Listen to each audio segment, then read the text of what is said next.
وای زه سهار د طالبانو سره وم او ما ته یو طالب په خپله خولې باندې وې دې مجمع کې به ناست دی مشیر صاحب فرمایله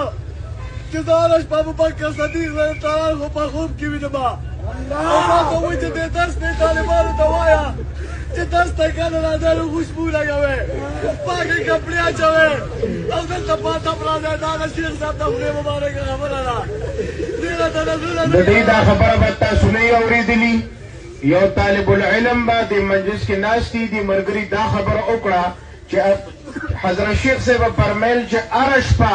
زه ابوبکر صدیق رضی الله تعالی عنه په خوب کې وینم وی ما